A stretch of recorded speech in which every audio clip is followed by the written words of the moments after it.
올해는 우리나라가 일본 제국주의 식민 지배에서 해방된 지 80년이 되는 해입니다. 그래서 우리는 그걸 광복이라고 하죠. 빛을 되찾다, 그런 의미입니다.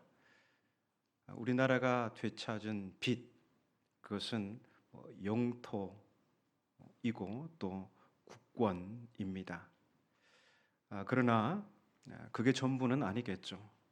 인간으로서의 존엄, 표현의 자유, 신앙과 문화, 사람답게 살아갈 권리, 이 모든 것이 우리가 되찾은 빛이라 할 수 있습니다.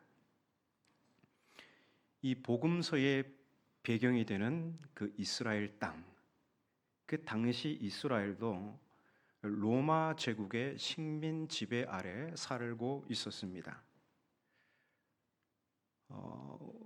우리 선조들이 겪었던 일제 강점기가 대략 35년이라고 하죠. 그런데 이스라엘은 수백 년 동안 강대국의 식민 지배 아래서 지내오고 있었습니다. 우리가 겪었던 그 시간보다 훨씬 압도적으로 긴 시간이었죠. 우리 선조들이 일제 강점기 그 기간 동안 독립을 열망했듯이 1세기 이스라엘 또한 로마의 압제 아래에서 해방되기를 열망하고 있었습니다. 이 1세기 이스라엘은 로마 제국을 심판하고 이스라엘을 역사상 가장 찬란했던 다윗 시대의 명성으로 회복시켜줄 그러한 메시아를 기다리고 있었습니다. 마침내 어둠의 그 땅에 메시아, 빛이 오셨습니다. 사람들은 이 나사렛 예수에게서 새 세상을 꿈꾸고 그를 따라 나섭니다. 예수님의 제자들은 부푼 꿈을 안고 가장 가까이서 예수님을 따랐습니다. 수많은 군중들도 예수님을 따라다녔죠. 병자를 고치시고 죽은 자를 살리시며 떡 5개와 물고기 2마리로 5,000명을 먹이시는 예수님의 모습에서 제자들을 비롯한 수많은 군중이 이제 이 나사렛 청년 예수를 통해서 우리는 그 옛날 다윗 왕국의 명성을 회복하게 될 것이다, 이런 부푼 꿈을 안고 희망의 나라를 보내고 있었습니다. 그런데 우리가 복음서의 결말을 알고 있듯이 예수님은 이스라엘이 바라는 정치적 메시아가 되지 않으셨습니다. 이스라엘을 로마 제국의 압제에서 해방하지도 않으셨고 오히려 로마 병사들에게 붙잡혀 어린 양과 같이 아무런 저항도 하지 않은 채 골고다를 향해 가셨습니다. 군중들은 예수님이 자신들이 원하는 메시아가 되지 않자 차갑게 돌아서서 돌로 치라고 외칩니다. 사람들은 나사렛 예수에게서 강력한 군주의 모습, 다윗과 같이 강력한 군주의 모습을 기대했는데 예수님은 너무나 무능했습니다. 사람들의 희망은 물거품이 되었죠. 한껏 기대를 품었던 만큼 실망은 더욱 컸고 민심은 정반대로 폭발하게 됩니다. 그런데 사람들이 모르는 게 있죠. 예수께서 무능하게 골고다에 올라 십자가에 달려 물과 피를 흘리신 그 순간이 어둠과 절망의 세상에 가장 강렬한 생명의 빛을 비추신 그 순간이라는 것을 말입니다. 오늘 본문에서 예수님은 자신을 가리켜 이렇게 선언하셨습니다. 나는 세상의 빛이다. 본문 12절을 다시 한번 읽겠습니다. 예수께서 또 말씀하여 이르시되 나는 세상의 빛이니 나를 따르는 자는 어둠에 다니지 아니하고 생명의 빛을 얻으리라. 요한복음에서 세상은 어둠으로 상징됩니다.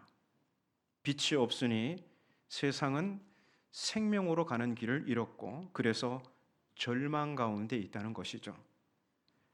예수님은 절망 가운데 있는 세상에 빛으로 오셨습니다. 오늘 본문을 보면 그런 참 빛이시요 참 사람이신 예수께서 당신을 향해 적개심을 가득 품고 있는 바리새인들 앞에서 자신을 이렇게 소개합니다. 나는 세상의 빛이다. 말을 할 때와 하지 않아야 할 때를 아는 것이 지혜로운 삶이죠. 예수님은 지금 말 한마디 한마디를 매우 조심해야 할 처지에 놓여 있습니다. 왜냐하면 유대인들이 지금 예수님을 예의주시하고 있기 때문입니다. 5장을 보면 예수께서 안식일에 38년 동안 걷지 못한 사람을 고쳐주십니다. 안식일을 범하여 유대인들에게 책 잡힌 행동이었죠.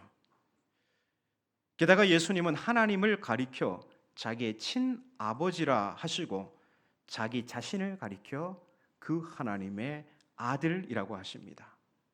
이게 유대인들이 듣기에 가히 상상도 할 수 없는 신성모독적 발언입니다. 이때부터 유대인들은 예수님을 미행하기 시작합니다. 예수님의 말을 책잡아 종교적, 정치적 처형을 하려는 속셈이었죠. 예수님은 이러한 사실을 알고서도 6장에서 또 자신을 가리켜서 나는 생명의 떡이다 이렇게 선언하십니다. 예수님은 자신이 하늘에서 내려온 떡이라 하시면서 내 살을 먹고 내 피를 마셔야 너희에게 생명이 있다 하십니다. 이 말을 들은 유대인들이 다시 한번 격분하게 됩니다. 이런 예수님의 이해할 수 없는 발언은 마침내 친형제들에게서조차 배척당하는 지경에 이르게 됩니다. 그러다가 예수님은 유대인들과 다시 한번 뜨거운 논쟁을 하시고 그로 인해 더욱 유대인들의 미움을 사게 됩니다. 더 이상 참아볼 수 없었던 유대인들은 예수님을 죽일 덫을 놓습니다. 서기관들과 바리새인들이 음행 중에 잡힌 여자를 끌고 와서 예수님께 묻습니다. 선생이여, 이 여자가 간음하다가 현장에서 잡혔습니다. 모세는 율법에 이러한 여자를 돌로 치라 명령했는데 선생은 어떻게 말씀하겠습니까? 이 질문은 어떤 대답을 해도 치명상을 입을 수밖에 없는 덫입니다. 여자를 용서해 주세요. 이렇게 하면 모세의 율법을 어기게 되는 것이고 모세의 율법대로 여자를 돌로 쳐서 죽이세요. 이렇게 하면 그동안 안식일을 범하면서까지 생명의 소중함을 역설했던 예수님의 메시지는 설득력을 잃게 됩니다. 긴장의 감도는 그 순간 숨소리조차 제대로 낼 수 없는 침묵을 뚫고 예수께서 말문을 여십니다. 너희 중에 죄 없는 자가 먼저 돌로 치라. 악문현답이죠. 간계한 질문에 아주 현명하게 대답하셨습니다. 예수님은 이 유명한 대답으로 유대인들이 놓은 덫을 피해 가십니다. 예수님의 행보는 마치 사르름판을 걷는 것과도 같습니다. 예수님의 참모인 제자들도 잠시 긴장을 놓을 틈이 없었을 것입니다. 그도 그럴 것이 오늘 본문은 8장에 이어서 그 간음한 여인 그 사건을 지나서 또 이렇게 시작하죠. 예수께서 또 말씀하여 이르시되. 이 또라는 말은 이 보는 사람을 긴장하게 하죠. 옆에 참모들인 이 제자들, 이거 또 뭔 말씀을 하시는 걸까? 이제 그만하시지. 또 어떤 말씀을 하시려는 거지? 긴장하게 합니다. 예수께서 말씀하십니다. 나는 세상의 빛이다. 요한복음에서 빛은 생명을 가리키는 말입니다. 그러니까 예수께서 자신을 세상의 빛으로 소개하신 것은 바로 내가 세상에 생명을 주는 존재다라는 말과 같은 것입니다. 우리 성경에는 나는 세상의 빛이다 이렇게 그냥 평범하게 쓰여 있는데요. 헬라어 원문에는 바로 내가 이 강조되어 있습니다. 바로 나야말로 세상의 빛이고 생명의 떡이고 바로 나야말로 양의 문이고 선한 목자고 부활이요 생명이고 길이요 진리요 생명이고 참 포도나무다 하는 것입니다. 이 예수님의 자기 선언은 유대인들이 듣기에 신성모독적 발언입니다. 왜냐하면 유대인들에게 있어서 생명을 줄 수 있는 분은 오직 한 분, 창조주 하나님 뿐이십니다. 그런데 사람이신 예수께서 자신을 자칭 하나님의 아들이라 하신 것입니다. 자, 그렇다면 자신의 말이 옳다는 것을 누군가가 증언해주면 참 좋겠죠. 그래서 바리새인들이 이 부분을 걸고 넘어집니다. 13절을 보시면 이렇게 말씀하고 있죠. 바리새인들이 이르되 네가 너를 위하여 증언하니 네 증언은 참되지 아니하도다. 증인이 없으니 당신의 주장을 받아들일 수 없다는 것입니다. 그러자 예수님은 예수님 당신의 주장만으로도 내 증언은 참되다고 하십니다. 하지만 이것은 예수님의 독단적인 고집일 뿐입니다. 율법에 따르면 최소 두 사람의 증언이 있어야 그 증언의 효력이 발생합니다. 예수님은 이 난제를 어떻게 풀어가실까요? 16절 하반절을 보시면 예수께서 이렇게 말씀하십니다. 나를 보내신 이가 나와 함께 계심이라. 나를 보내셨으면 보내신 분은 어디 계셔야 되죠? 그 자리에 하늘에 계시고 예수님만 땅에 계셔야 돼요. 근데 나를 보내신 분이 지금 어디 계시다고요? 땅에 주님과 함께 계시다는 거예요. 이게 무슨 말씀일까요? 예수님께서 자신을 하나님의 아들로 말씀하실 때 그와 함께 하시는 성부 하나님께서 예수님을 당신의 아들로 증언하신다는 말씀입니다. 나 하나님의 아들이야, 나 세상의 빛이야 할 때 옆에서 성부 하나님께서 맞아, 진실로 그래, 아멘 하고 증언해 주신다는 겁니다. 그래서 18절을 보시면 예수께서 이렇게 말씀하시죠. 내가 나를 위하여 증언하는 자가 되고 나를 보내신 아버지도 나를 위하여 증언하시느니라. 예수님은 바리새인들의 추궁에 이 탁월한 대답으로 자신의 증언이 율법에 위배되지도 않고 참이다는 것을 제시하십니다. 우리가 복음을 전할 때도 마찬가지입니다. 우리는 혼자서 예수의 증인이 될 수 없습니다. 진리의 성령께서 나와 더불어 복음의 진리를 증언해 주실 때 명호가 전하는 이 내용이 맞아, 그게 맞아, 성령께서 증언해 주실 때 우리는 비로소 예수의 증인이 될 수 있습니다. 그래서 사도행전 1장 8절에 그렇게 말씀하지 않습니까? 오직 성령이 너희에게 임하시면 쭉 하다가 땅끝까지 이르러 내 증인이 되시리라. 여러분, 지금까지 말씀드린 예수님의 발언들을 보십시오. 긴장이 맴돌지만 너무너무 감사하지 않습니까? 물론 뭐가 감사합니까? 이렇게 질문할 수도 있는데 조금만 지나면 그 감사의 이유를 알 수 있습니다. 예수님은 세상에 생명을 주시기 위해서 세상의 빛으로 오셨습니다.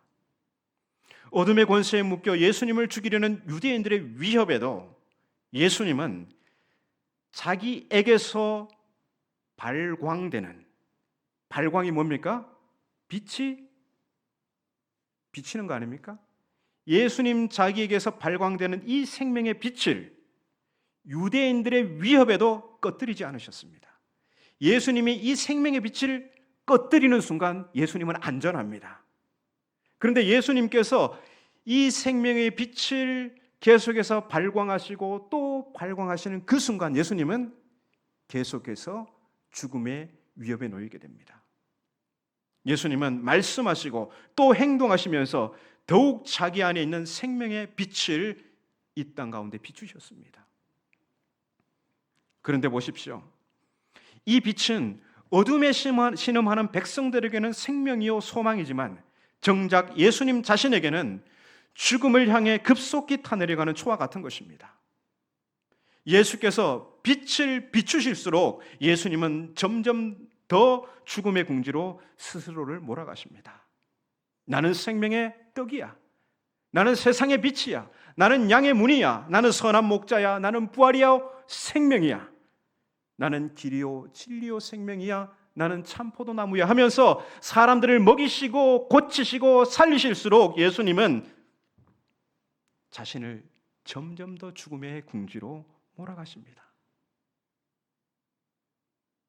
예수님은 그렇게 골고다 언덕에 올라 십자가에 달려 숨지시기까지 이 어둠의 세상에 생명을 주시기 위해 당신에게서 발광되는 그 생명의 빛을 한순간도 꺼뜨리지 않으셨습니다.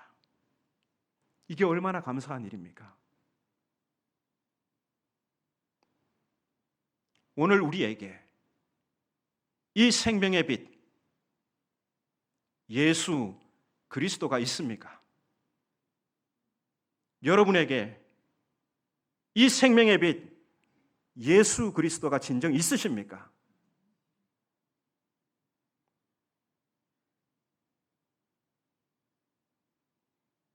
우리를 살리신 빛, 계속해서 우리를 영생으로 인도하는 그 빛, 우리는 지금도 그 생명의 빛을 따라 순례자로 살고 있습니까? 요한복음에서 이 세상은 어둠으로 상징됩니다. 세상이 어둡다는 것은 생명에 이르는 길을 잃고 죽음을 향해 가는 비참한 인간의 실존을 가리키는 것입니다. 그래서 빛을 잃으면 길을 잃어버리고 결국 죽음에 이를 수밖에 없습니다. 다시 한번 여쭙습니다. 여러분에게 생명의 빛, 예수 그리스도가 있으십니까? 예수님은 이 어둠의 세상에서 길을 잃지 않고 계속해서 예수께서 비춰주시는 생명의 빛을 얻는 비결을 이렇게 말씀하셨습니다. 나를 따르는 자는. 예수님은 우리가 이 어둠의 세상에서 계속해서 생명의 빛을 얻으려면 빛이신 예수님을 따라야 한다고 하십니다. 나를 따르는 자는 어둠에 다니지 아니하고 생명의 빛을 얻으리라. 그런데 눈에 보이지 않는 예수님을 따라간다는 것은 무슨 말일까요? 그것은 예수께서 앞서가신 그 좁은 길을 따라가는 것을 말하는 것입니다. 예수께서 말씀하셨습니다. 좁은 문으로 들어가라. 멸망으로 인도하는 문은 크고 그 길이 넓어 그리로 들어가는 자가 많고 생명으로 인도하는 문은 좁고 길이 협착하여 찾는 자가 적음이라. 오늘 많은 그리스도인들이 세상 사람들이 우르르 몰려드는 넓은 길에서 예수님을 찾습니다. 그런데 예수님은 그곳에 계시지 않습니다. 높은 곳에 마음을 두고 사심 한가득 안고 예배 자리에 나와 예수님을 찾습니다. 하지만 그 마음으로 예수님을 찾아도 만날 수 없습니다.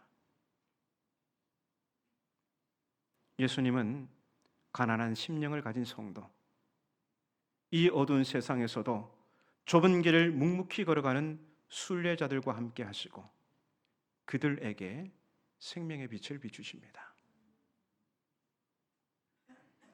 아직 바람이 찬 봄날 한 남자가 화분을 손보러 빨간 벽돌집 뒤편 공터로 나오니 5살 바라기 아이들이 옹기종기 모여 소꿉놀이를 하고 있었습니다. 모여 앉은 아이들이 자기의 꿈을 도란도란 이야기하는 것이 마치 자신의 어린 시절 한 자락을 보는 것 같아서 마음이 흐뭇했습니다. 그런데 마지막 한 아이가 한참을 말없이 가만히 있는 것입니다. 야, 너는 뭐가 될래? 빨리 말해, 어서. 친구들이 재촉하는데도 그 아이는 망설이기만 했습니다. 그때 이 남자는 빙긋 웃으며 한마디 거들었습니다. 어서 말해봐, 친구들이 기다리잖아. 그러자 멋스게진 그 아이가 뭔가 결심한 듯 벌떡 일어서더니 햇볕이 잘 드는 벽으로 뛰어가 기대어 섰습니다. 난 햇볕이야. 너희들 모두 이리로 와봐. 아이들이 이상한 듯 이 남자에게 시선을 보냈습니다. 이 남자가 아이들에게 눈짓을 하자 어리둥절해하던 아이들도 모두 달려가 그 아이 옆에 섰습니다. 와, 따뜻하다 하며 벽에 붙어 있는 그 아이들의 모습 참 정겨워 보였습니다. 이 남자는 햇볕이 되고 싶은 아이에게 그 이유를 물었습니다. 아이가 대답합니다. 우리 할머니는 시장에서 나무를 파는데요, 할머니가 앉아 계신 곳에는 햇볕이 잘 들지 않아요. 그 아이는 잠깐 동안만 할머니를 비추고는 금방 다른 데로 옮겨가는 햇볕이 얄미웠던 것입니다. 그래서 어른이 되면 햇볕이 되어 할머니를 하루 종일 따뜻하게 비춰줄 거라 그렇게 했던 것입니다. 이 아이의 마음이 얼마나 따뜻합니까? 이 아이의 따뜻한 마음은 우리를 향한 하나님의 마음을 생각하게 합니다.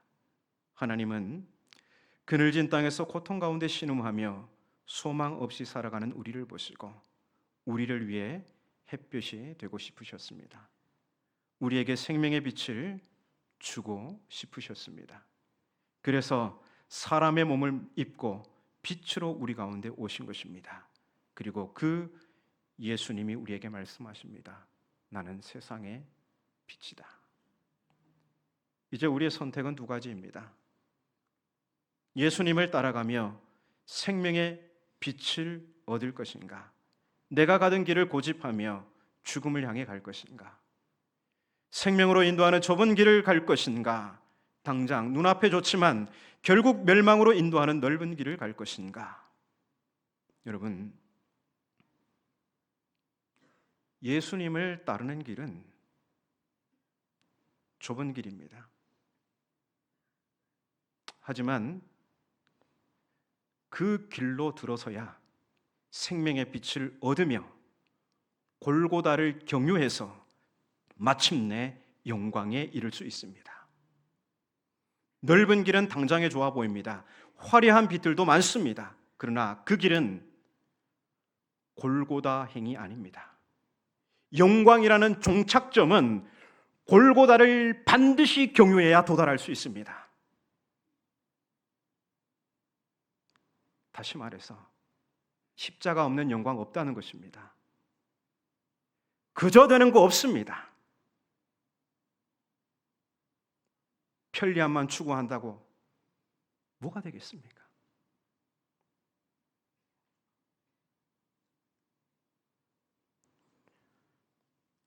광야에서 오아시스를 찾는 것, 그 참 허망한 것입니다.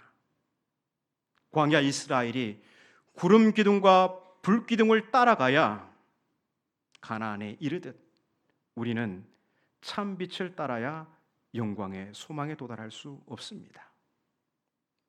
광복 80주년을 감사하며 예배하는 이 시간, 하나님 나라의 완성을 대망하는 우리의 믿음의 사람들이 되찾아야 할 빛이 무엇인지 상고해 보았습니다.